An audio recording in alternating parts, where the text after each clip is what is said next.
Alright y'all, welcome back to the channel and to some more turkey patterning, and today we've got a new load that we've never tested before and I am really excited to try it and see what it can do. From what I've seen and kind of heard as well about these shells is that they are some incredible performers. I've seen a number of very impressive patterns from them online from different places before, so I've got high hopes for them coming into it for sure. I'm willing to bet that we're probably going to see a pretty nasty pattern today, although I have never personally tested them, so we'll see what happens. But as for the load we're running today, I picked up some of the Epic loads. A lot of people have wanted to see these Epic Shotshell company loads, and I have definitely wanted to test them for quite some time as well. I've heard and seen a number of good things about them, and these should be a lights out performer. I have a variety of them we're going to test, but to start with, these are the Epic Magnum Turkey 12 gauge 3-inch 2-ounce payload of TSS 9s at about 1100 feet per second. These ones are part of their extreme pattern line as well. They're a little bit lower velocity, I believe, than the standard 12 gauge TSS loadings, and they are supposed to pattern really impressively tight, essentially anyway. And that's part of the reason why I picked up a variety of their extreme loadings, because I wanted to see just how ridiculous of a pattern they might be able to give us. So these should be a nasty performing shell. And for the setup we're going to run them in to start with, I brought out my Remington 870 special purpose. It's got a 26-inch barrel, and we're going to run the Indian Creek 665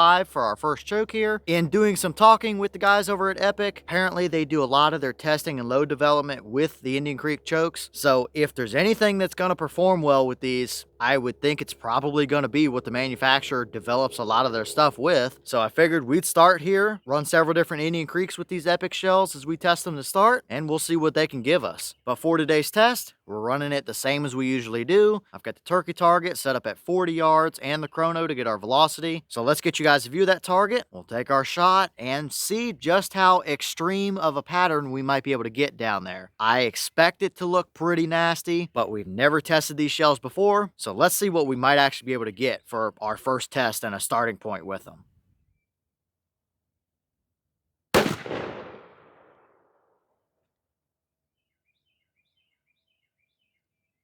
Alright, I apologize for the glare, but that shell gave us 1167 through the chrono. Boss claim is 1100, so from the 26-inch barrel, with a little bit of choke out of the end, we are seeing a little bit faster than their claim, but still mid-1100s is just fine for a load of TSS 9s. But how extreme of a pattern did we actually get down there at 40? Let's go check it out and see.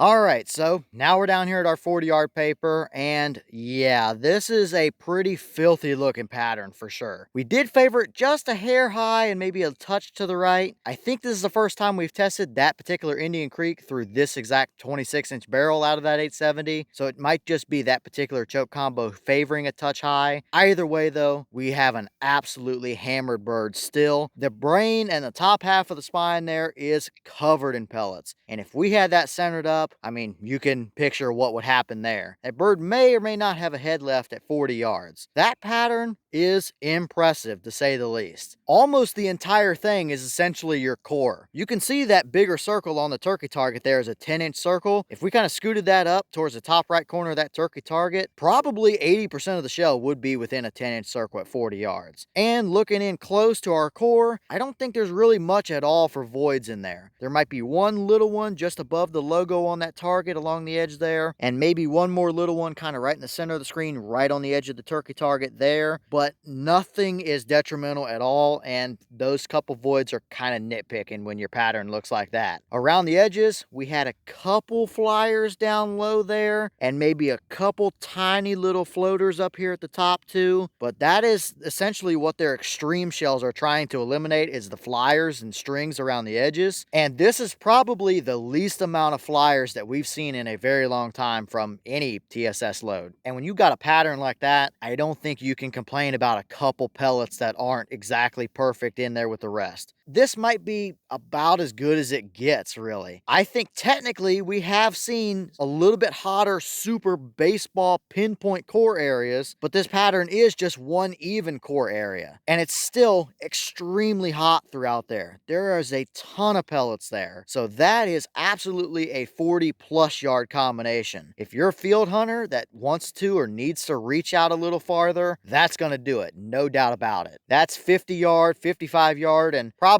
60 yard capable as well. definitely pattern-wise it is. It's just how far do you want to push a TSS 9 and still carry enough energy and penetration that you trust it to reliably do the job. When you're hitting them with that many pellets, I'm willing to bet you probably could push that to 55 and 60 yards and still do the job effectively. So these shells, this is the first time we've tested them across the board in any gauge and any of the Epic shells in general, and this is an impressive starting point, no doubt about it. I obviously would not hesitate to hunt with that combo. That would absolutely crush a turkey, no doubt about it. And I'm sure for the couple guys out there that are going to comment it, yes, you obviously don't need to spend that kind of money on a shell. You don't need to have this tight of a pattern. You don't need to run a big TSS load in a 12 gauge to take turkeys with it at 40. But there's two aspects to that. Number one, it's just fun to test this stuff on paper and see how impressive of a pattern you can really get out of a shell. And number two, there are plenty of guys out there that want the biggest, baddest, and or most expensive shell that they can get, whether it be shotgun ammo, rifle ammo, the guns themselves, whatever the case is. They want the biggest, best thing there is out there, and that might be a contender for those guys. So if there's a pattern that's going to speak for itself, it's probably going to be that one. And this obviously has me really excited to try it through some other combos and chokes and other gauges that I've got with these shells as well. Who knows, maybe we can go down to a little tighter choke even and just get an absolute soccer ball of a pattern down here at 40 yards. We don't need it any tighter than that. That's already pushing the limit of too tight. But I have a feeling this is going to get pretty fun to start testing more and more of these combos with these Epic shells. So very impressive start. Really no complaints at all from me on that one.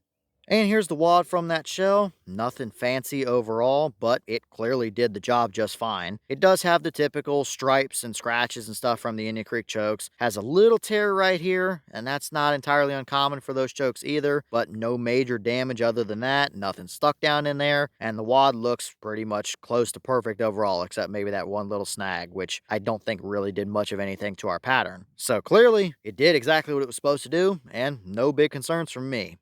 Alright y'all, well, what did you think about that pattern right there? I expected a nasty pattern coming into it, no doubt about it, and I think it lived up to my expectations. This is the first test I've ever done with any Epic shell, and that's the starting point we have. Can we get tighter than that? Probably. Do we need to get any tighter than that from them? No. Definitely not, but that's already a devastating pattern, and we've got several more of those shells to test through other combos, so I have no doubt that we can continue to get just absolutely devastating patterns from them. It seems like so far, the Epic shells are gonna probably deliver what they're saying they should. That's what I've seen and heard from them as well before I started actually testing them out here myself, so I'm liking what I'm seeing here. You obviously don't need a shell like this to kill turkeys with it inside of 40 yards, but you can't argue with that kind of performance. At the very least, you gotta respect somebody that can load a shell and have it perform that nasty. So it's just downright impressive. It pretty well speaks for itself. But leave all your thoughts down below. Is that about what you expected to see? Were you a little surprised one way or the other? Have you tested any of these Epic TSS loads? And if so, what kind of results have you seen from them? Is that a combo or a pattern you would hunt with? Or is it just too much shell for you, too tight of a pattern? Or is that exactly what you're looking for? Kind of the biggest, baddest shell that's going to give you an absolutely devastating result like that. I know there's plenty of you guys out there that love that kind of combination, and this would obviously be a pretty good one for you for sure. And what other gun and choke combos do you want to see me test with those Epic shells? I've got a handful more of them here in 12 gauge and several of the other gauges for them as well. But if there's a combo you really want to see with these, then let me know what you want and we'll see about bringing it out here and trying it. But with that being said, I've got some more testing to get done for you guys, so I'm going to get back to it. As always, we have the channel Instagram as well as the mailbox where you can send stuff if you'd like. All the information will be in the description if you're interested in it, but I'm going to get back to it, so I'll see y'all in the next one.